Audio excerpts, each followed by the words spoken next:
नमस्कार और स्वागत है इस खास बातचीत में। आज हम गोता लगा रहे हैं एक पॉडकास्ट श्रृंखला है द श्रिम्प बोट, उसकी पाक दुनिया में। नमस्कार। हाँ, ये नाम तो काफी दिलचस्प है, द श्रिम्प बोट, है ना? तो हमारे पास ना इस श्रृंखला के कई एपिसोड्स के शीर्षक हैं और उनके छोटे छोटे विवरण हैं। और आज हमारा मकसद है कि इन स्रोतों को देखकर, मतलब इनके जरिए ये समझें कि भाई ये श्रृंखला किस तरह के खाने पीने, किस तरह के पाक अनुभवों की बात करती है। बिल्कुल। और जो ये स्रोत हमारे पास हैं, मतलब ये टाइटल्स और डिस्क्रिप्शन, उनसे एक अंदाजा तो लगता है कि दायरा काफी बड़ा है। मैरीलैंड और डीसी के जो लोकल जायके हैं, वहां से लेकर दुनिया भर के फ्लेवर्स, कुछ क्रिएटिव फ्यूजन भी दिख रहा है। और यहाँ तक कि कुछ बहुत ही अनोखे, शायद थोड़े अजीब भी कह सकते हैं, वैसे फूड कॉम्बिनेशंस भी। हाँ, वही मैं देख रही थी। मतलब सिर्फ रेसिपी नहीं बता रहे हैं, शायद ऐसा लग रहा है कि खाने के पीछे की कहानी, वहाँ की संस्कृति और जो नए नए प्रयोग होते हैं ना खाने के साथ, उन सब पर भी बात हो रही है। सही कह रहे हैं। ये सिर्फ लिस्टिंग नहीं लग रही, इसमें मैरीलैंड का सी फूड है, जैसा आपने कहा, डीसी की कुछ खास चीज़ें हैं, फ्यूजन वाले आइडियाज़ हैं, महंगी चीज़ों का भी जिक्र है। और तो और घर पर मसाले कैसे बनाएं, इस पर भी शायद कुछ है। विविधता तो ज़बरदस्त है। तो फिर चलिए शुरू करते हैं। परत दर परत खोलते हैं इस पाक खजाने को। कहाँ से शुरू करें?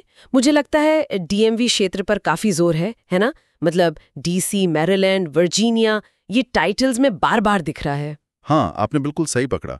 देखिए, श्रृंखला का जो पहला ही एपिसोड है, उसका टाइटल है मैरीलैंड शी क्रैब सूप। ये तो सीधे सीधे बता देता है कि इस इलाके के समुद्री भोजन, सी फूड, की कितनी अहमियत है। शी क्रैब सूप, ये क्या होता है खास? मतलब क्रैब सूप तो सुना है, ये शी क्रैब क्या है? अच्छा सवाल है। शी क्रैब सूप जो है, वो एक खास तरह का क्रीमी क्रैब सूप है, जो वर्जीनिया और कैरोलिना साइड में ज़्यादा पॉपुलर है, लेकिन मैरीलैंड के आसपास भी मिलता है। इसकी खासियत यह है कि इसमें मादा केकड़े यानी शी क्रैब का इस्तेमाल होता है, और सबसे ज़रूरी चीज़ है केकड़े के अंडे, यानी क्रैब रो। ओह अच्छा, अंडे? हाँ, रो।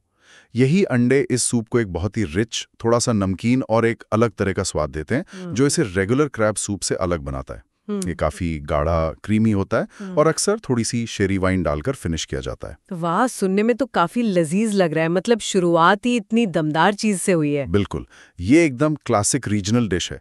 ये तुरंत बता देता है कि ये पॉडकास्ट रीजनल खाने की गहराइयों में जाने वाला है। और फिर आगे देखिए, एक और एपिसोड है DC soft shell crab sandwich and Maryland coleslaw. ये भी उसी तटीय इलाके की बात हो रही है। हाँ जी, सॉफ्ट शेल क्रैब यानी नरम खोल वाले केकड़े, ये भी इस इलाके की एक सीजनल डेलिकेसी है। मतलब केकड़े जब अपना पुराना सख्त खोल उतारते हैं और नया खोल बनने से पहले का जो वक्त होता है ना, उस दौरान उन्हें पकड़ा जाता है। तो मतलब पूरा केकड़ा खा सकते हैं, खोल समेत? बिल्कुल, यही तो इसकी खासियत है। उन्हें आमतौर पर अच्छे से साफ करके आटे या बैटर में लपेटकर डीप फ्राई किया जाता है, एकदम क्रिस्पी। और फिर ब्रेड के बीच में, जैसे सैंडविच बन में, लेट्यूस, टमाटर और किसी सॉस के साथ परोसा जाता है। डीसी में ये काफी लोकप्रिय है जब सीजन होता है। और साथ में मैरीलैंड कोल्स्लॉ, इसमें क्या खासियत होगी? कोल्स्लॉ तो काफी कॉमन है। हाँ, कॉमन है, लेकिन रीजनल वेरिएशंस होते हैं। मैरीलैंड स्टाइल कोल्स्लॉ में शायद थोड़ी ज्यादा विनेगर वाली ड्रेसिंग हो सकती है, या फिर उसमें ओल्ड बे सीजनिंग का इस्तेमाल हो सकता है, जो इसे एक अलग, थोड़ा टैंगी और स्पाइसी किक देता है। ये फ्राइड सॉफ्ट शेल क्रैब की रिचनेस को काटने के लिए एकदम सही रहता है।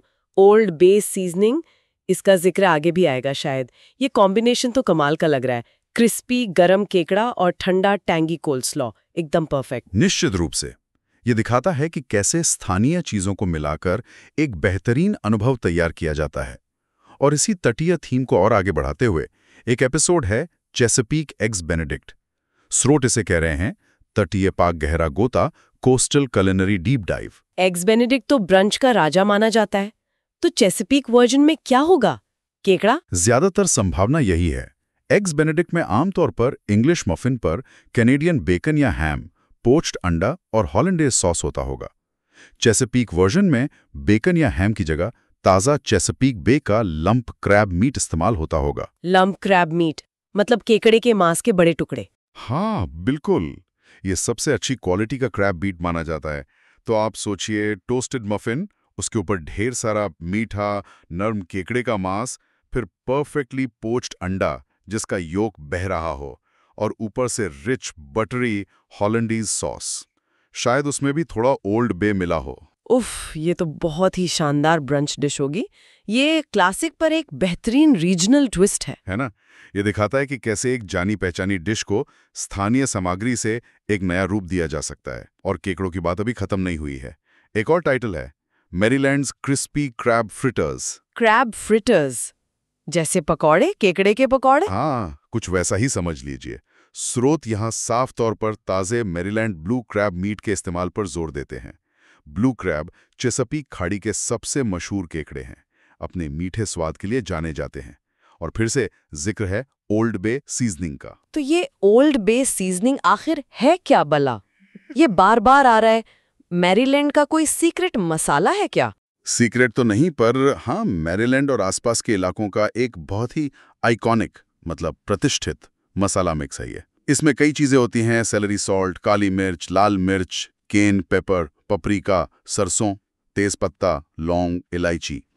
कई सारे मसालों का एक खास मिश्रण है ये। बाप ए, इतने सारे मसाले? हाँ, और इसका स्वाद बहुत ही यूनिक होता है। थोड़ा नमकीन, थोड़ा मसालेदार, थोड़ा हर्बल। इसे खास तौर पर सी फूड के साथ इस्तेमाल किया जाता है, जैसे स्टीम्ड क्रैब्स, श्रिम्प बॉयल या फिर इन क्रैब फ्रिटर्स में। ये मैरीलैंड के सी फूड का सिग्नेचर फ्लेवर है एक तरह से। अच्छा, तो इन फ्रिटर्स में क्रैब मीट, ओल्ड बे सीजनिंग और शायद कुछ बाइंडर जैसे ब्रेड क्रम्स या अंडा वगैरह मिलाकर छोटे छोटे बॉल्स या पैटीज बनाकर तला जाता होगा। बिल्कुल, और नतीजा होता है बाहर से एकदम क्रिस्पी और अंदर से नर्म, केकड़े के स्वाद से भरपूर फ्रिटर्स। स्रोत कहते हैं कि ये एपेटाइजर की तरह भी खाए जा सकते हैं, शायद किसी डिपिंग सॉस के साथ, या फिर मेन कोर्स के तौर पर भी। ये तो स्टार्टर के लिए बढ़िया ऑप्शन लग रहा है। अच्छा, और केकड़े से जुड़ा एक और जिक्र है, Chesapeake Bay crab stuffed mushrooms. हाँ, ये भी एक क्लासिक एपेटाइजर है। बड़े मशरूम के कैप्स लेकर उनमें स्टफिंग भरी जाती है और फिर बेक किया जाता है।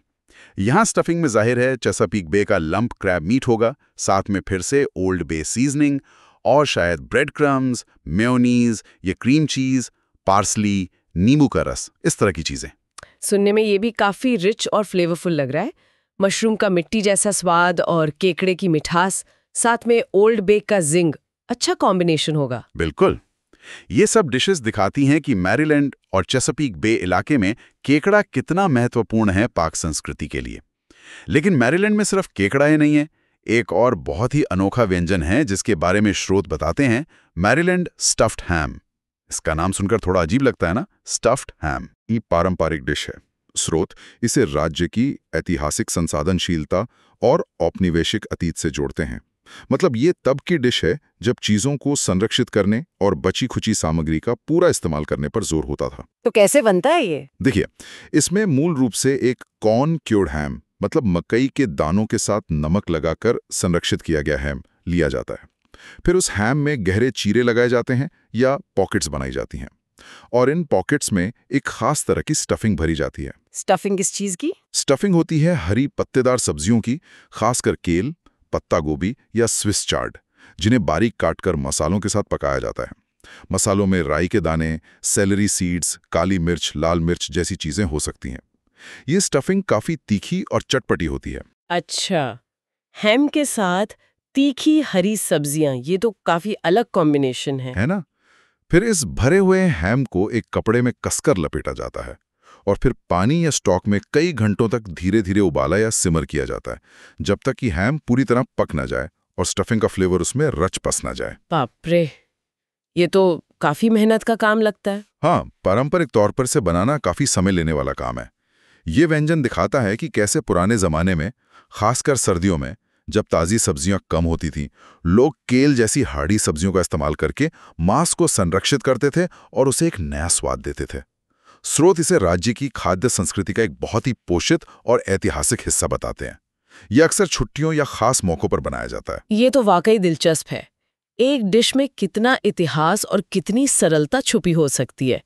ये दिखाता है कि उस जमाने में लोग कितने रिसोर्सफुल थे। बिल्कुल, ये सिर्फ पेट भरने का जरिया नहीं था, बल्कि परंपरा और समुदाय का भी हिस्सा था। लेकिन चलिए, सिर्फ पारंपरिक ही नहीं, कुछ आधुनिक शहरी स्वादों की भी बात करते हैं जो इन स्रोतों में दिख रहे हैं। एक टाइटल है DMV's स्टेक एंड चीज एग रोल्स। हाँ, ये मैंने भी देखा, स्टेक एंड चीज एग रोल्स। ये सुनकर ही थोड़ा फ्यूजन जैसा लगता है, जैसे वो फिली चीज स्टेक सैंडविच होता है ना, उसका एग रोल वर्जन। बहुत हद तक यही संभावना है। फिली चीज स्टेक में पतले कटे स्टेक को प्याज और चीज, आमतौर पर चीज विज या प्रोवोलोन के साथ पकाकर एक लंबे रोल में भरा जाता है। तो शायद उसी स्टेक, प्याज और चीज के मिक्सचर को एग रोल रैपर में लपेटकर डीप फ्राई किया जाता होगा। ये तो स्ट्रीट फूड वाला अंदाज लग रहा है, मतलब दो अलग अलग चीजों को मिलाकर कुछ नया बना देना। हाँ, ये आजकल काफी चलन में है। क्लासिक कंफर्ट फूड को लेना और उसे एक नए अप्रत्याशित फॉर्मेट में पेश करना। ये दिखाता है कि कैसे स्ट्रीट फूड कल्चर लगातार इनोवेट करता रहता है। ये शायद डीएमवी एरिया में कहीं काफी पॉपुलर होगा। हो सकता है। और इसी तरह की एक और स्थानीय पहचान की बात हो रही है अगले एपिसोड में, wash DC and their mumbo sauce obsession. Mambo sauce, ये क्या है और इसको लेकर ऑब्सेशन? हाँ, माम्बो सॉस या मम्बो सॉस ये वॉशिंगटन डीसी की एक कल्ट चीज़ है। स्रोत इसके इतिहास और डीएमवी स्टाइल पर फोकस करने की बात करते हैं। ये आमतौर पर एक मीठा, थोड़ा तीखा, टेंगी और अक्सर टमाटर आधारित सॉस होता है। मतलब केचप जैसा या बारबेक्यू सॉस जैसा? ना केचप जैसा ना बारबेक्यू जैसा, उससे अलग है। इसकी कंसिस्टेंसी थोड़ी पतली हो सकती है और स्वाद मीठा, खट्टा, तीखा सा होता है। कुछ वर्जन्स में सोया सॉस या अनानास का रस भी होता है। डीसी में ये खासतौर पर चिकन विंग्स, फ्राइड चिकन और फ्रेंच फ्राइज के साथ बहुत ज्यादा खाया जाता है। अच्छा, मतलब जैसे मुंबई में वड़ा पाव के साथ एक खास चटनी होती है, वैसे डीसी में चिकन के साथ माम्बो सॉस। वेरी ट्रू, कुछ वैसे ही समझ लीजिए। वहाँ के लोगों में इसको लेकर काफ़ी जुनून है। अलग अलग ब्रांड्स हैं, लोगों की अपनी पसंद है कि कौन सा माम्बो सॉस बेस्ट है। कुछ लोग तो कहते हैं कि डीसी का असली स्वाद माम्बो सॉस के बिना अधूरा है। स्रोत इसके इतिहास की बात करें तो शायद ये कैसे शुरू हुआ, कहाँ से आया, इस पर भी रोशनी डाली गई होगी। वाह, एक सॉस को लेकर इतना पैशन! ये छोटी छोटी चीजें ही किसी जगह की पहचान बनाती हैं। ये तो जानना पड़ेगा कि इसका इतिहास क्या है। कमाल है। बिल्कुल, ये दिखाता है कि खाना सिर्फ रेसिपी नहीं बल्कि एक पूरी संस्कृति और पहचान का हिस्सा है। अच्छा, अब थोड़ा मीठे की तरफ रुख करते हैं। डीएमवी की बात हो रही है तो वर्जीनिया का भी जिक्र आया है। एक एपिसोड है सेवरिंग सदर्न स्वीट्स, इसमें वर्जीनिया पीनट पाई का जिक्र है। हाँ, वर्जीनिया अमेरिका के बड़े मूंगफली उत्पादक राज्यों में से एक है, तो जाहिर है मूंगफली उनकी पाक कला का अहम हिस्सा होगी। पीनट पाई, जैसा कि स्रोत बताते हैं, राज्य के इस प्रमुख नट का जश्न मनाती है। तो ये पेकन पाई जैसी होती होगी, बस पेकन की जगह मूंगफली। बिल्कुल, इसका बेस पेकन पाई जैसा ही होता है। पाई क्रस्ट में कॉर्न सिरप, अंडे, मक्खन, चीनी और वनीला का मिक्सचर भरा जाता है, लेकिन पेकन नट्स की जगह भुनी हुई मूंगफलियां डाली जाती हैं। ये थोड़ी ज्यादा नमकीन और नटी होती है पेकन पाई के मुकाबले। ये एक क्लासिक सदर्न डिजर्ट है। इंटरेस्टिंग, मूंगफली की पाई। और इसी एपिसोड में ब्लैकबेरी कॉबलर का भी जिक्र है। ये तो काफी जाना पहचाना नाम लगता है। हाँ, कॉबलर एक बहुत ही क्लासिक और आरामदायक दक्षिणी मिठाई है। इसमें ताज़े फल जैसे यहाँ ब्लैकबेरीज, कुछ चीनी और थोड़े से मसाले जैसे दालचीनी या नटमैग के साथ मिलाकर बेकिंग डिश में डाला जाता है। फिर उसके ऊपर या तो बिस्किट जैसा डो या फिर पाए जैसा क्रस्ट डालकर बेक किया जाता है। अच्छा, मतलब ऊपर से क्रस्टी और अंदर से गरम मीठे फल। बिल्कुल, इसे अक्सर गरम गरम परोसा जाता है और साथ में वनीला आइसक्रीम या थोड़ी सी क्रीम हो तो क्या कहने। स्रोत इसे वर्जीनिया की पाक परंपराओं और दक्षिणी मेहमान नवाजी का प्रतीक बताते हैं। ये घर जैसा आरामदायक स्वाद देता है। सही बात है, फल वाले डिजर्ट्स का अपना ही मजा है। अच्छा, मैरीलैंड की एक और मिठाई है जिस पर काफी जोर लगता है, क्योंकि इस पर 2 एपिसोड दिख रहे हैं। एक है 9 लेयर स्मिथ आइलैंड केक और दूसरा है 9 layer Smith island biscuits part 2। ये दूसरा वाला टाइटल थोड़ा कंफ्यूजिंग है, पर शायद पहले वाले से ही जुड़ा है। ये 9 लेयर केक क्या चीज है? हाँ, स्मिथ आइलैंड केक मैरीलैंड का ऑफिशियल स्टेट डेजर्ट है और ये काफी खास चीज है। इसकी सबसे बड़ी पहचान है इसकी बहुत सारी पतली पतली परतें। पारंपरिक रूप से कम 8 से 10 परतें होती है, कभी कभी 12 या 15 भी। 9 से 15 परतें? बाप रे, कैसे बनाते हैं इसे? बहुत मेहनत का काम है। हर परत को अलग अलग बहुत पतला बेक किया जाता है। ये लगभग पैनकेक जैसी पतली होती है। फिर इन परतों के बीच में चॉकलेट फज आइसिंग लगाई जाती है, जो कि इसकी क्लासिक फिलिंग है। हालांकि अब और भी फ्लेवर आते हैं। तो ये केक बहुत ऊंचा हो जाता होगा। हाँ, ऊंचा होता है और इसका टेक्सचर बहुत अलग होता है। क्योंकि परतें इतनी पतली हैं और आइसिंग इतनी ज्यादा, तो ये बहुत मॉइस्ट और रिच होता है। लेकिन साथ ही हर परत का हल्का सा एहसास भी होता है। ये केक स्मिथ आइलैंड नाम की जगह से जुड़ा है, जो चेसापीक खाड़ी में एक छोटा सा आइसोलेटेड आइलैंड कम्युनिटी है। कहते हैं वहाँ की औरतें अपने पतियों के लिए केक बनाती थीं जो सीपियां पकड़ने जाते थे, क्योंकि ये कई दिनों तक खराब नहीं होता। वाह, इसके पीछे भी एक कहानी है। और ये दूसरा title 9 layers Smith island biscuits part 2, ये क्या हो सकता है? बिस्किट्स। ये थोड़ा अटकल लगाने वाली बात है। हो सकता है कि ये स्मिथ आइलैंड केक से प्रेरित कोई बिस्किट रेसिपी हो, या शायद केक के साथ परोसे जाने वाले कोई खास बिस्किट्स हों, या ये भी हो सकता है कि बिस्किट्स यहाँ अमेरिकन इंग्लिश वाला मतलब हो, जो हमारे यहाँ के स्कॉन्स जैसे होते हैं, और शायद केक की लेयरिंग टेक्निक को बिस्किट्स के साथ इस्तेमाल किया गया हो। बिना एपिसोड सुने पक्का कहना मुश्किल है, पर ये स्मिथ आइलैंड थीम को ही आगे बढ़ा रहा है। हो सकता है, पर ये 9 लेयर केक तो जरूर ट्राई करने वाली चीज लगती है। अच्छा, इतिहास की बात चली रही है तो एक और बहुत दिलचस्प एपिसोड है, James Heminges and the enduring legacy of snow eggs. James Heminges कौन थे और ये स्नो एग्स क्या बला है? ये वाकई एक बहुत महत्वपूर्ण और अक्सर अनदेखी की गई कहानी है अमेरिकी पाक इतिहास की।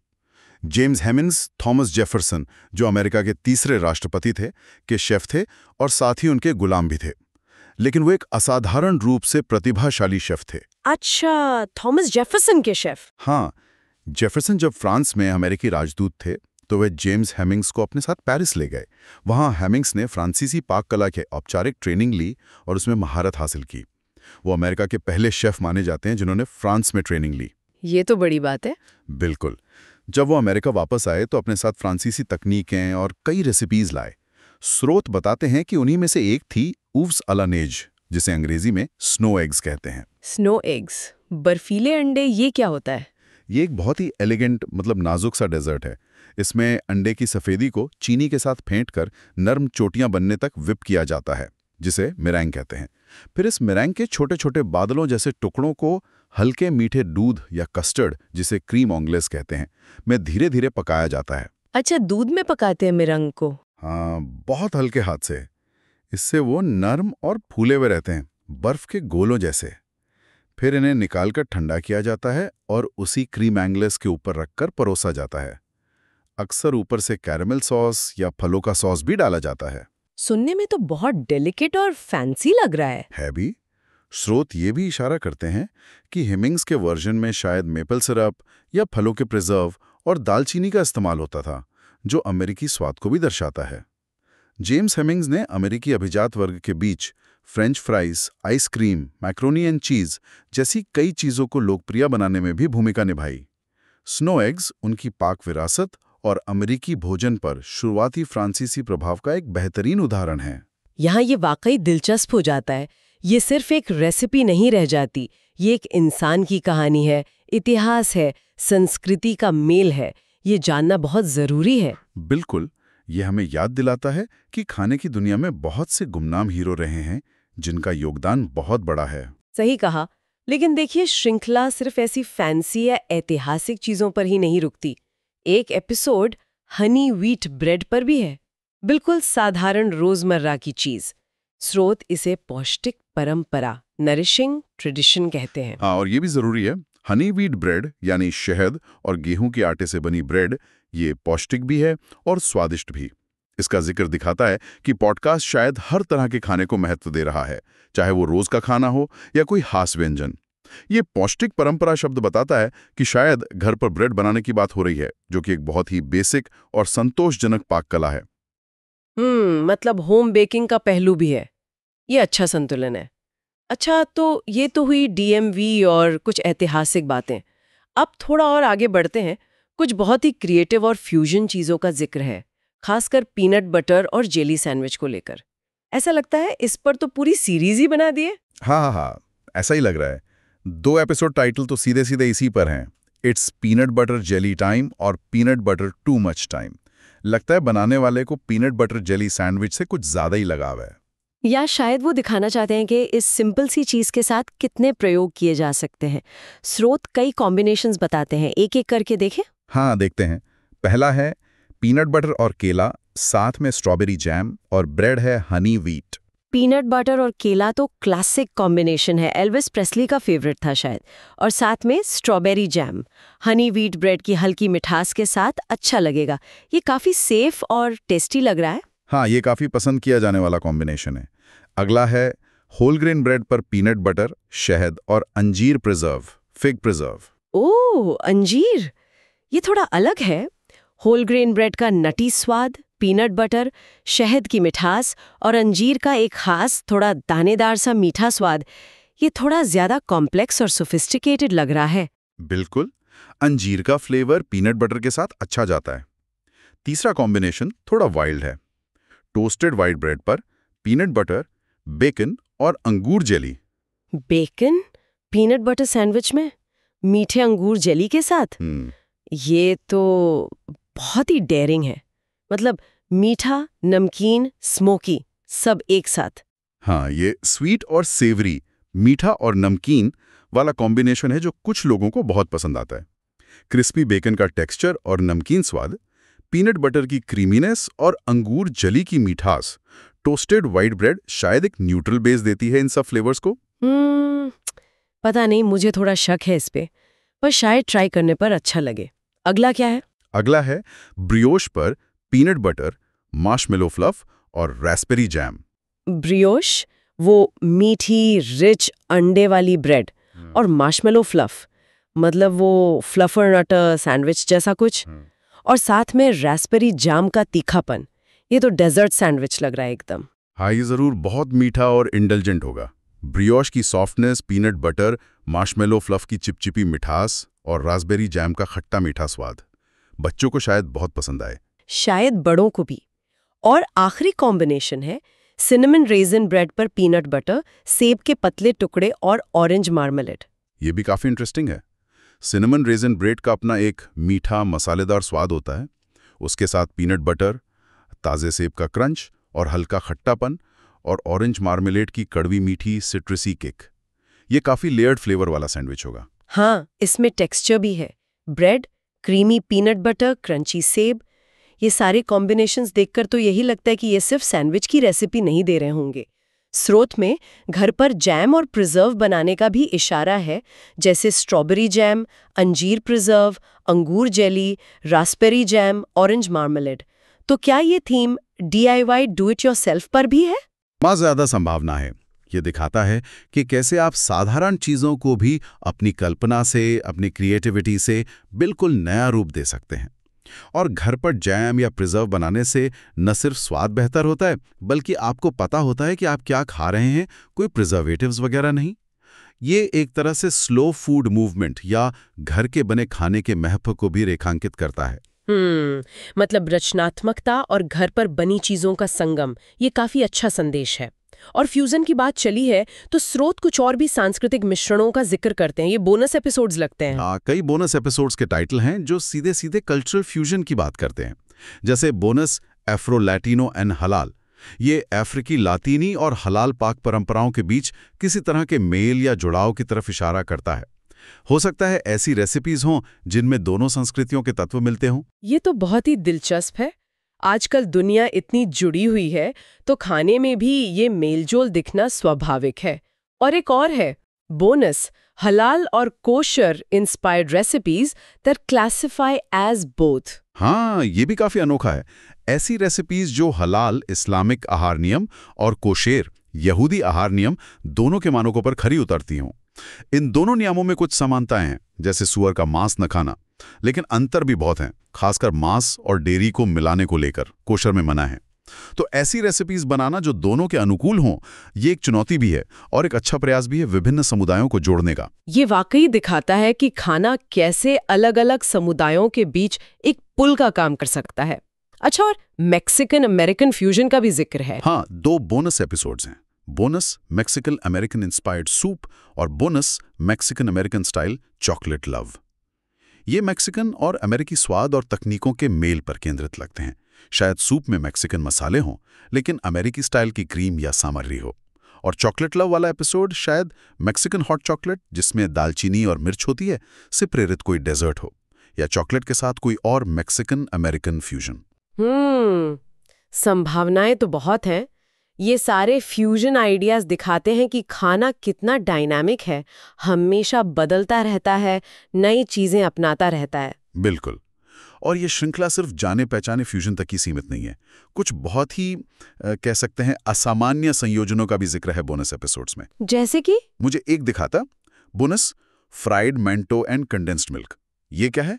मेंटो सादे बिना किसी फिलिंग के। इन्हें स्टीम करके भी खाया जाता है और तलकर भी। तला हुआ मेंटो बाहर से सुनहरा और क्रिस्पी, अंदर से नरम होता है, और इसे मीठे कंडेंस्ड मिल्क में डुबोकर खाना चीन और दक्षिण पूर्व एशिया के कई देशों में एक बहुत ही लोकप्रिय स्नैक या डिजर्ट है। अच्छा, मतलब ये वहाँ का कॉमन स्ट्रीट फूड जैसा है। हाँ, काफी कॉमन है। ये सिंपल है, सस्ता है और बहुत स्वादिष्ट लगता है।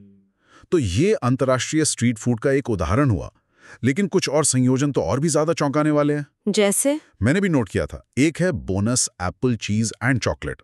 सेब और चीज तो फिर भी ठीक है, कई लोग खाते हैं, पर साथ में चॉकलेट? हाँ, ये थोड़ा अजीब लगता है। सेब का खट्टा मीठापन, चीज का नमकीन या टैंगी स्वाद, और फिर चॉकलेट की मिठास और कड़वाहट। पता नहीं ये तीनों मिलके कैसा स्वाद बनाते होंगे। ये काफी एक्सपेरिमेंटल लगता है, और उससे भी ज्यादा एक्सपेरिमेंटल है। Bonus rum, maraschino cherries and bacon. Rum और चेरीज तो कॉकटेल या डेजर्ट में जाते हैं, पर साथ में बेकन। ये फिर से वही मीठा नमकीन स्मोकी वाला फंडा है, लेकिन और ज्यादा इंटेंस। रम की गर्माहट और अल्कोहलिक किक, मैराशिनो चेरी की भड़कीली मिठास और बेकन का कुरकुरापन और नमकीन स्मोकी स्वाद। हो सकता है किसी डिश का गार्निश हो या किसी कैंडी या बार का हिस्सा, कहना मुश्किल है, पर यह स्वाद की सीमाओं को जरूर परख रहा है। बिल्कुल। और एक और रहस्यमयी टाइटल है, बोनस पाथियन चिकन। पाथियन चिकन, ये कौन सी जगह का चिकन है? मैंने तो कभी नहीं सुना। मैंने भी नहीं सुना। हो सकता है ये किसी खास क्षेत्र का नाम हो, या किसी व्यक्ति के नाम पर हो, या शायद कोई काल्पनिक नाम हो। स्रोत इसके बारे में कुछ नहीं बताते।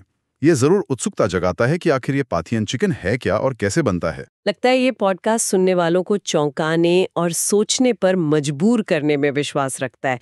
अच्छा, क्या कुछ और जाने पहचाने अंतर्राष्ट्रीय व्यंजनों का भी जिक्र है? हाँ, एक बोनस एपिसोड है, बोनस प्यूटीन ओ कैनेडा। पूतीन का जिक्र है। ये क्यूबेक, कनाडा की एक बहुत ही मशहूर और कह सकते हैं नेशनल डिश है। पुतीन, हाँ सुना है। इसमें फ्रेंच फ्राइज होते हैं ना? हाँ, ताजे बने गरम फ्रेंच फ्राइज के ऊपर चीज कर्ड्स डाले जाते हैं। चीज कर्ड्स ताजे पनीर के छोटे थोड़े रबर जैसे टुकड़े होते हैं, और फिर इन सब के ऊपर गरम ब्राउन ग्रेवी डाली जाती है। फ्राइज, चीज और ग्रेवी, ये तो हैवी होगा काफी। होता है। ये अल्टीमेट कंफर्ट फूड माना जाता है, खासकर ठंडे मौसम में। गरम फ्राइज से चीज कर्ड्स थोड़े पिघल जाते हैं, और ग्रेवी सब चीजों को एक साथ ले आती है। स्वाद नमकीन, चीजी, ग्रेवी वाला बहुत ही संतोषजनक होता है। कनाडा के बाहर भी अब ये काफी पॉपुलर हो गया है। सुनने में तो मजेदार लग रहा है। और क्या है? कुछ हेल्दी ऑप्शंस भी थी शायद। हाँ, ऐसा लगता है। एक टाइटल है bonus salmon and sweet potato mash and chicken and spinach quinoa. ये दो अलग अलग डिशेस लग रही हैं। सैल्मन और स्वीट पोटैटो मैश, ये तो काफी हेल्दी और बैलेंस्ड मील लग रहा है। सैल्मन में ओमेगा 3 फैटी एसिड्स होते हैं, स्वीट पोटैटो में विटामिन्स और फाइबर। बिल्कुल। और दूसरा है चिकन और पालक किनुआ। ये भी बहुत पौष्टिक है। चिकन लीन प्रोटीन का सोर्स है, पालक में आयरन और विटामिन्स है, और किनुआ एक कंप्लीट प्रोटीन और फाइबर रिच ग्रेन है। ये दिखाता है कि श्रृंखला सिर्फ इंडल्जेंट या अनोखे खाने पर नहीं, बल्कि स्वस्थ और संतुलित भोजन के विकल्पों पर भी ध्यान दे रही है। ये अच्छी बात है। मतलब हर तरह के खाने के शौकीनों के लिए कुछ ना कुछ है। अच्छा, अब थोड़ा सा सामग्री और तकनीकों पर आते हैं। ऐसा लगता है कि कुछ एपिसोड्स इस पे भी केंद्रित हैं। हाँ बिल्कुल। दो टाइटल सीधे सीधे घर पर सी फूड के साथ इस्तेमाल होने वाली चीजें बनाने पर हैं। सी फूड कॉन्डिमेंट्स और sea food seasoning combinations. Sea food condiments मतलब जैसे टार्टर सॉस, कॉकटेल सॉस या इस तरह की चीजें जो सी फूड के साथ परोसी जाती हैं। संभवतः, या शायद कुछ और खास सॉस या डिप्स जो सी फूड का स्वाद बढ़ाते हों। घर पर बनाने का मतलब है कि आप ताज़ी सामग्री इस्तेमाल कर सकते हैं और स्वाद को अपनी पसंद के मुताबिक बदल सकते हैं। जैसे टार्टर सॉस में मेयोनीज, अचार वाले खीरे, पिकल्स, केपर्स, प्याज, हर्ब्स पड़ते हैं। घर पर आप इन चीज़ों का अनुपात बदल सकते हैं। और सी फूड सीजनिंग कॉम्बिनेशंस, ये ओल्ड बे जैसा कुछ घर पर बनाना सिखा रहे होंगे। हो सकता है, या शायद अलग अलग तरह के सी फूड के लिए अलग अलग सीजनिंग मिक्स बनाना बता रहे हों। जैसे मछली के लिए अलग, श्रिम्प के लिए अलग, शेल फिश के लिए अलग। घर पर सीजनिंग बनाने से आप नमक की मात्रा कंट्रोल कर सकते हैं और अपनी पसंद के मसाले मिला सकते हैं। ये फिर से वही DIY और कस्टमाइजेशन वाली बात आ जाती है। और मसालों पर एक और एपिसोड है bonus, seasoning spices and herbs. इसमें हर्ब ब्लेंड्स का भी जिक्र है। हाँ, ये शायद बुनियादी बातों पर ज्यादा केंद्रित होगा। कौन से मसाले और जड़ी बूटियां किस चीज के साथ अच्छी लगती हैं, उनके स्वाद कैसे होते हैं, उन्हें कैसे स्टोर करना चाहिए। हर्ब ब्लेंड्स मतलब जैसे इटालियन सीजनिंग, हर्ब्स द प्रोवांस, या घर पर ही अलग अलग सूखी या ताज़ी जड़ी बूटियों को मिलाकर अपने खास ब्लेंड बनाना। ये तो काफी उपयोगी जानकारी हो सकती है, खासकर उन लोगों के लिए जो कुकिंग में नए हैं या अपने खाने का स्वाद बेहतर करना चाहते हैं। बिल्कुल। और इसी तरह का एक और एपिसोड है bonus, quick starter salads with an international spin. मतलब जल्दी बनने वाले स्टार्टर सलाद जिनमें कोई अंतर्राष्ट्रीय तड़का हो। अंतर्राष्ट्रीय तड़का मतलब शायद सलाद की ड्रेसिंग में कोई विदेशी सामग्री हो, जैसे थाई पीनट ड्रेसिंग या जापानी मीसो ड्रेसिंग या मेडिटेरियन ताहिनी ड्रेसिंग। या फिर सलाद में ही कुछ अंतर्राष्ट्रीय सामग्री डाली गई हो, जैसे ग्रीक सलाद में फेटा चीज और ऑलिव्स, या इटालियन कैपरे सलाद में मोज़रेला और टमाटो। ये दिखाता है कि सलाद बोरिंग नहीं होते, उन्हें भी दिलचस्प बनाया जा सकता है। हाँ, ये अच्छी टिप है। सलाद को अक्सर लोग नजरअंदाज कर देते हैं। और एक और स्टार्टर वाला एपिसोड है बोनस, श्रिम्प स्टार्टर्स। हाँ, ये खासतौर पर झींगा या श्रिम्प के एपेटाइजर्स पर केंद्रित लगता है। झींगा वैसे भी स्टार्टर के लिए बहुत पॉपुलर है क्योंकि ये जल्दी पक जाता है और कई तरह से बनाया जा सकता है। जैसे क्या हो सकता है इसमें? Shrimp cocktail. श्रिम्प कॉकटेल हो सकता है, या गार्लिक श्रिम्प, लहसुन वाले झींगे, या कोकोनट श्रिम्प, नारियल के बुरादे में लिपटे तले हुए झींगे, या श्रिम्प स्कैम्पी, मक्खन लहसुन वाइन में पके झींगे, या शायद ग्रिल्ड श्रिम्प्स की। बस बहुत सारे विकल्प हैं। ये एपिसोड शायद कुछ क्लासिक और कुछ नई रेसिपीज बता रहा होगा। तो अगर हम इन सबको एक साथ देखें, कॉन्डिमेंट्स, सीजनिंग, हर्ब्स, सलाद, स्टार्टर्स, तो क्या लगता है, मतलब बड़ी तस्वीर क्या है? अगर हम इसे बड़ी तस्वीर से जोड़ते हैं तो ये दिखाता है कि अच्छा और स्वादिष्ट खाना बनाने के लिए न सिर्फ मुख्य डिश पर ही नहीं, बल्कि उसके साथ की चीज़ों पर, उसकी तैयारी में इस्तेमाल होने वाली सामग्री और तकनीकों पर भी ध्यान देना जरूरी है। एक अच्छा सॉस, एक सही सीजनिंग ब्लेंड, एक ताज़ा सलाद या एक बढ़िया स्टार्टर पूरे खाने के अनुभव को बेहतर बना सकता है। ये छोटी छोटी चीज़ें मिलकर ही बड़ी बात बनती हैं। हाँ, ये बात तो सही है। अक्सर हम सिर्फ मेन कोर्स पर ध्यान देते हैं और बाकी चीज़ों को भूल जाते हैं। अच्छा, अब कुछ और अनोखी या ख़ास चीज़ों पर आते हैं जिनका जिक्र है। एक है bonus, funnel cake. Funnel cake, ये तो मुझे पता है। हाँ, बताइए क्या होता है ये अमेरिका में जो मेले या कार्निवल होते हैं ना, वहाँ बहुत मिलता है। ये एक तरह का मीठा पकवान है। एक पतला सा बैटर होता है, मैदा, दूध, अंडे, चीनी वाला। उसे एक फनल के जरिए गोल गोल घुमाते हुए गरम तेल में डाला जाता है। अच्छा, कीप से डालते हैं। हाँ, तभी इसका नाम फनल केक है। तेल में जाते ही वो अजीब से जाली जैसे आकार में तल जाता है। फिर उसे निकालकर ऊपर से पाउडर शुगर, पिसी चीनी डालकर गरम गरम परोसा जाता है। बहुत ही क्रिस्पी, मीठा और मज़ेदार होता है। वाह, ये तो बनाने का तरीका ही काफी दिलचस्प है। ये स्ट्रीट फूड का एक क्लासिक उदाहरण हुआ। बिल्कुल। और इसके ठीक उलट एक और चीज है जिसका जिक्र है, bonus, the century egg. Century egg, 100 साल पुराना अंडा, ये क्या है? हाँ, 100 साल पुराना तो नहीं होता, लेकिन हाँ, इसे बनने में काफी समय लगता है। सेंचुरी एग, जिसे चीनी भाषा में पीदान कहते हैं, एक पारंपरिक चीनी व्यंजन है।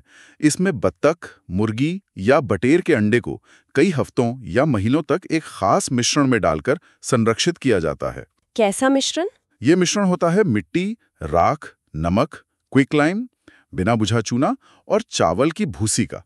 इस मिश्रण में अंडों को लपेटकर या दबाकर रख दिया जाता है। इस प्रक्रिया के दौरान अंडे के अंदर रासायनिक बदलाव होते हैं। क्या बदलाव होते हैं? अंडे की जर्दी गहरे हरे या लगभग काले रंग की हो जाती है और उसकी बनावट क्रीमी या जली जैसी हो जाती है। और जो सफ़ेदी होती है वो गहरे भूरे या काले रंग की पारदर्शी जेली जैसी बन जाती है, जिस पर कभी-कभी पाइन की पत्तियों जैसे पैटर्न भी बन जाते हैं। बाप रे, देखने में कैसा लगता होगा ये?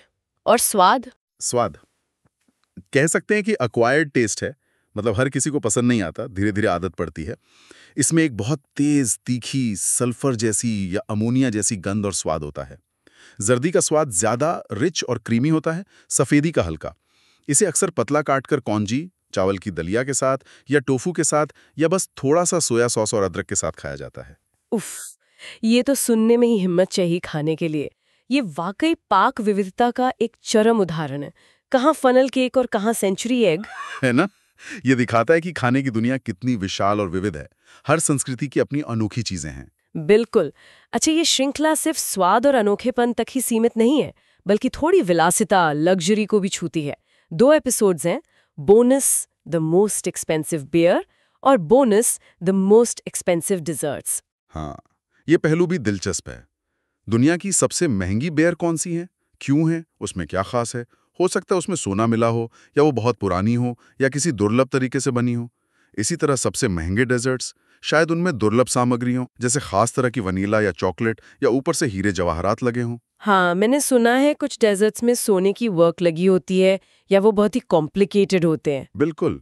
ये एपिसोड शायद पाक दुनिया के उस हिस्से को एक्सप्लोर करते हैं जहां खाना या पीना सिर्फ पोषण या स्वाद नहीं, बल्कि स्टेटस सिंबल, अनुभव और अत्यधिक विलासिता का प्रदर्शन बन जाता है।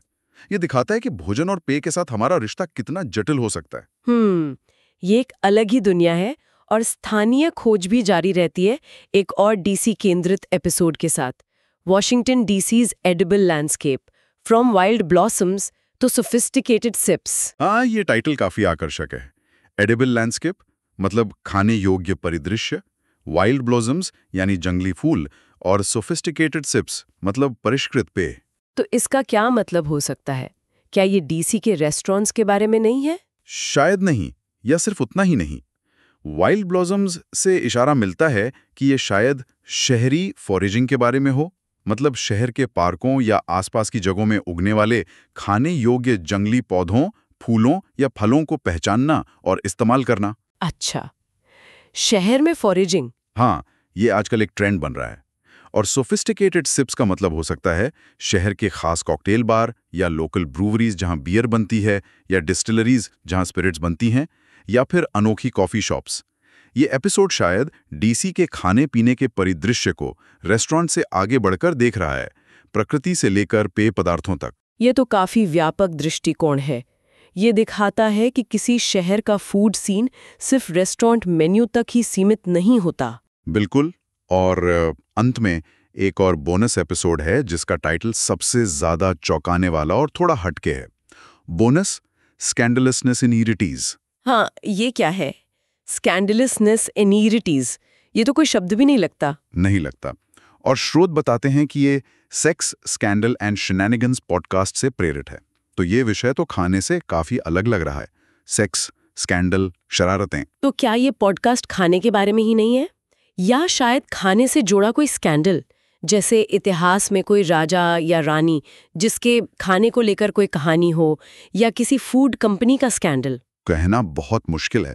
हो सकता है ये पूरी तरह से एक मजाकिया या व्यंग्यात्मक एपिसोड हो जो सीरीज के फॉर्मेट से ब्रेक लेता हो, या फिर जैसा आपने कहा, खाने और स्कैंडल के बीच कोई दूर का या अप्रत्यक्ष संबंध निकाला गया हो। बिना सुने तो सिर्फ अंदाजा ही लगा सकते हैं। हाँ, लेकिन ये निश्चित रूप से दिखाता है कि ये श्रृंखला, क्या कहते हैं, थोड़ी अनप्रेडिक्टेबल है। वो अपने दायरे से बाहर निकलने और कुछ अलग करने से डरती नहीं है। बिल्कुल। ये सीरीज की रचनात्मक स्वतंत्रता और शायद व्यापक सांस्कृतिक संदर्भों को भी छूने की कोशिश को दर्शाता है, भले ही वो खाने से सीधे तौर पर न जुड़े हों। तो इतनी सारी बातें हो गई, मैरीलैंड के केकड़ों से लेकर सेंचुरी एग तक, पीनट बटर के सैंडविच से लेकर सबसे महंगी बियर तक, जेम्स हेमिंग्स के इतिहास से लेकर माम्बो सॉस के जुनून तक। इस सब का क्या मतलब निकालें हम? इन तमाम स्रोतों, इन एपिसोड शीर्षकों और विवरणों को खंगालने के बाद क्या मुख्य बात है जो सामने आती है? मेरे ख्याल में जो सबसे बड़ी बात निकल कर आती है वो ये है कि द श्रिम्प बोट श्रृंखला पाक कला मतलब क्यूजीन की अविश्वसनीय चौड़ाई और गहराई को पकड़ने की कोशिश कर रही है। ये सिर्फ रेसिपीज की एक लिस्ट नहीं है। ऐसा लगता है कि ये भोजन के जरिए कहानियां सुनाना चाहती है। कहानियां? कैसी कहानियां? देखिए, इसमें क्षेत्रीयता की कहानी है, खासकर डीएमवी इलाके की। वहाँ के सी फूड, वहाँ के पारंपरिक व्यंजन जैसे स्टफ्ड हैम या स्मिथ आइलैंड केक, ये उस जगह की पहचान, उसके इतिहास और वहाँ के लोगों के गौरव का जश्न मनाते हैं। फिर इसमें रचनात्मकता और प्रयोग की कहानी है, जैसे वो पीनट बटर के अनगिनत रूप या फ्यूजन डिशेस या वो अजीबोगरीब कॉम्बिनेशंस। ये दिखाता है कि खाना एक कैनवस है जिस पर हम लगातार कुछ नया रचते रहते हैं। हाँ, ये तो है। और इसमें संस्कृति के मेलजोल की भी कहानी है ना? जैसे वो एफ्रो लैटिनो और हलाल और कोशेर वाले एपिसोड्स, या मैक्सिको अमेरिकन फ्यूजन। ये दिखाता है कि आज की दुनिया में खाना कैसे अलग-अलग संस्कृतियों को जोड़ रहा है। बिल्कुल। और इसमें इतिहास की भी कहानी है, जैसे जेम्स हेमिंग्स और स्नो एक्स वाला एपिसोड। ये हमें याद दिलाता है कि आज हम जो खाते हैं उसकी जड़ें अतीत में हैं और उसके पीछे कई लोगों का योगदान है। फिर इसमें साधारण और असाधारण दोनों की कहानी है। एक तरफ हनी व्हीट ब्रेड है तो दूसरी तरफ सेंचुरी एग या सबसे महंगे डेजर्ट्स। ये दिखाता है कि खाने का स्पेक्ट्रम कितना विशाल है। सही कहा, मुझे भी यही लगता है। ये सारे टाइटल्स मिलकर दिखाते हैं कि भोजन कितना बहुआयामी है। ये हमारी जड़ों से जुड़ा है, हमारी पहचान से जुड़ा है, जैसे वो माम्बो सॉस का डीसी वाला जुनून। ये हमारी रचनात्मकता का मैदान है और ये लगातार बदल रहा है, विकसित हो रहा है। हर एपिसोड का शीर्षक मानो एक अलग स्वाद, एक अलग अनुभव, एक अलग दुनिया का दरवाजा खोलता है। और ये सब देखकर ना एक महत्वपूर्ण सवाल भी मन में उठता है कि आखिर भोजन हमारी पहचान को, हमारी संस्कृति को, हमारे इतिहास को कैसे आकार देता है और कैसे दर्शाता है। ये स्रोत भले ही सिर्फ शीर्षक और विवरणों, फिर भी ये दिखाते हैं कि खाना सिर्फ पेट भरने की चीज नहीं है। ये संवाद करने का, जुड़ने का, अनुभव करने का और अपनी कहानी कहने का एक जरिया है। ये क्षेत्रीय गौरव, रीजनल प्राइड का प्रतीक है। ये पाक नवाचार, कुलिनरी इनोवेशन का मंच है और ये विभिन्न संस्कृतियों के संगम का प्रतिबिंब है। बहुत खूब कहा आपने। तो इस गहरी चर्चा के अंत में श्रोताओं के लिए एक विचार छोड़ जाते हैं।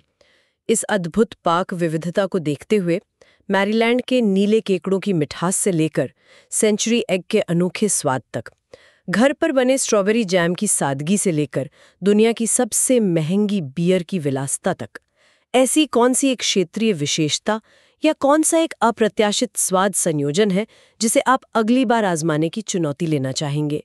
कुछ ऐसा जो शायद आपके कंफर्ट जोन से थोड़ा बाहर हो। इस पर सोचिएगा जरूर।